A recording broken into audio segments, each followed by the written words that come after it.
Hello citizens, and welcome to Hero or Zero, where we look at comic book based video games from the gold, silver, and modern ages to see if they measure up, if they stand the test of time, to see if they are either well, you saw the logo. We start off our inaugural episode with one of, well, some may say, the greatest superhero of all time, and more specifically, one of his many adventures into video gaming. 2005's Batman Begins. Published by Electronic Arts when they used to make fun and functional licensed titles, and developed by the talented team at Eurocom Software, this is an adaptation of the first entry in Christopher Nolan's Dark Knight trilogy, which you may have heard of. Released on the original Xbox, the PS2, and the GameCube with a GBA version provided by Vicarious Visions, it sometimes gets overshadowed by much better and much worse titles in the Caped Crusaders gaming legacy. Apparently, there was also a PSP version in the planning stages, but was cancelled due to, I suppose, technically there was a PSP version of Batman Begins, but it used the ancient technology known as the OOMD, which has remained obscure and forgotten throughout the multiverse. At its core, Batman Begins is a level-based action affair that has heavy doses of stealth and sneaking sprinkled throughout, as well as a lot of exploration and traversal over a variety of environments. As billionaire businessman Bruce Wayne, you choose to use your massive fortune to dress up like a flying mammal, rather than investing it back into Gotham. Why the downtrodden citizens simply just don't eat Bruce Wayne is beyond me. Anyway, in your quest to slowly rid the city of crime and corruption, you'll be taking on the likes of Carmine Falcone, the Scarecrow, and Ra's al Ghul, taking out all manner of thugs, thieves, and ne'er-do-wells, all the while having your ears lovingly embraced by Christian Bale's timeless dulcet tones.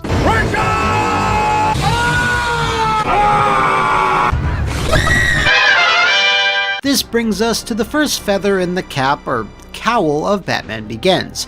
Due to EA's willingness to spend, unlike many other licensed games that feature well-known actors, both the likeness and voice work of pretty much everyone from the film are present here. Ra's al Ghul says that if you want to be Death's journeyman, you cannot fear it. The aforementioned Mr. Bale, Michael Caine, Liam Neeson, and more.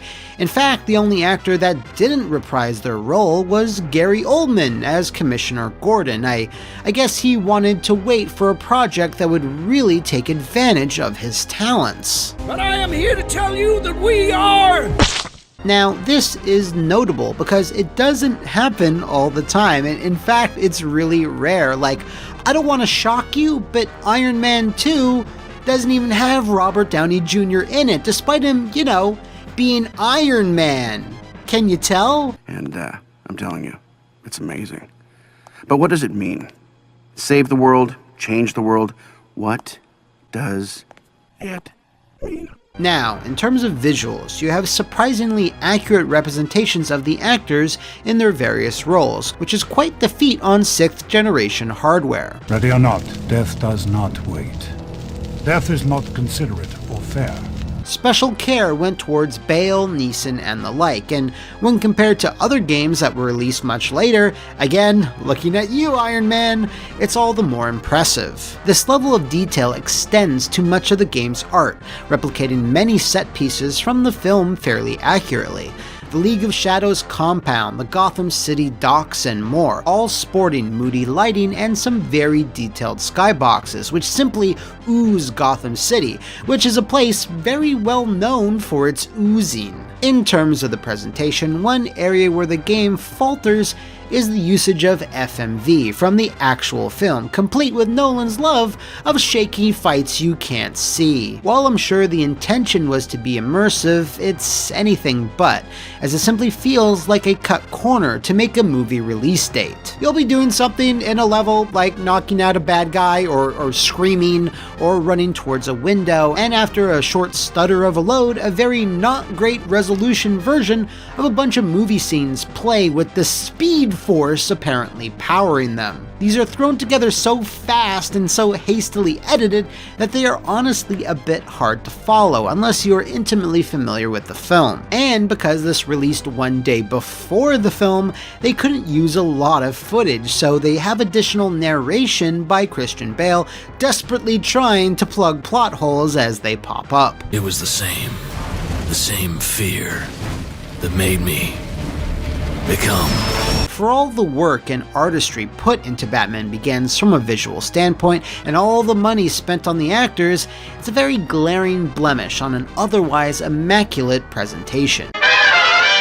Now, despite not being talked about all that much, the gameplay aspects of Eurocom's title is one of the more interesting in Batman's gaming history. For the most part, it adopts a stealth approach, having bats using environmental objects to cause thugs to piss their asses, debuffing themselves in the process and making them easier to take down. While you can go toe-to-toe with just about everyone, Batman, more than in any other game, is very susceptible to gunfire here, which seems to be a Wayne family trait. Ho-ho!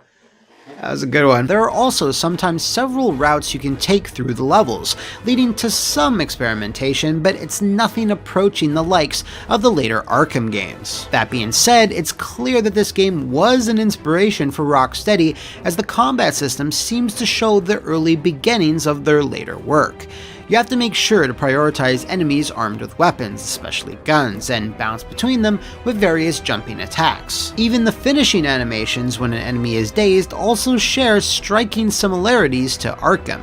In fact, much of the game's animation work is of a high standard, aside from Batman's run cycle, obviously. Get me out of here!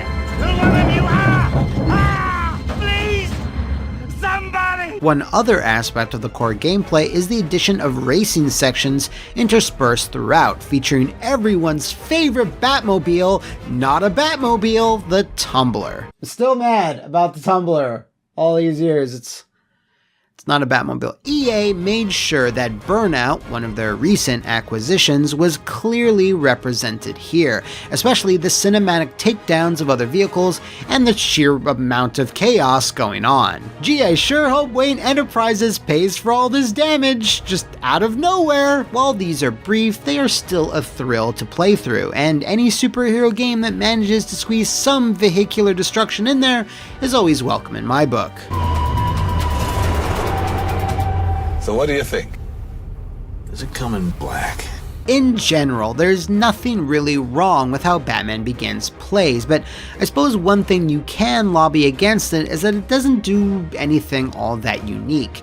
Yes, you can use fear by busting pipes and farting really loud to spook enemies, but it wasn't a required or really integral part of the moment-to-moment gameplay. Another point of contention is that the game shows you all its tricks fairly early on, as you don't really gain much else in terms of weapons or moves, aside from the occasional gadget, as you simply are just moving through the story. In fact, the game adheres to the movie so much, almost religiously, as there's no extra levels or villains outside of the main narrative. Now, there is one additional Tumbler section that's not present in the film, but since those are, as discussed, very brief, it's merely a footnote. In general, lots of other superhero titles tack on additional content to pad out the length, which, when done well, can really add to a game, but for Batman Begins, don't expect Black Mass, Killer Croc, or Calendar Man to appear, because of course, there's no footage from the movie that'll go along with them. With that in mind, the game is barely pushing 7 hours of gameplay, with nothing too notable to extend its life any further. There are a few unlockable bat suits, as is tradition, but they don't have any actual bearing on the gameplay, and really, when you look at them, they're just simple recolors. There's a few more racing courses to try out, sure, but the real highlight is the Museum of Fear, or the Gallery of Frightens. I don't know. It's where Batman seems to have locked up a collection of characters and their associated biographies in a mind prison of sorts, complete with screaming pains of agony. Also, since the game plays out in a very straightforward way, there's no open world or side quests or dialogue choices. Once you've seen it once, you've kind of seen it all, and that's not disparaging what's here, which is well made and polished, but it is something to consider. Despite those issues, however, Batman Begins still comes off as a very solid game, probably his strongest 3D outing before all the Arkham Zizzes became the de facto mold the character would settle into. Its very strong graphical and visual appeal, some of the best I've seen on these machines, coupled with the true-to-life character models and voice acting, gives the game a very professional, polished presentation. It's really only held back by clunky, rushed storytelling and gameplay that takes maybe too many influences from other titles, Splinter Cell most notably. It's a shame that a follow-up based on The Dark Knight, which was in production by Pandemic and published once again by EA, never really materialized, as it would have been very interesting to see where the Batman would have gone from there. So, taking all of this into account, especially when compared to many other Bat games of the past, I deem Batman Begins a hero! So, there you have it, true believers.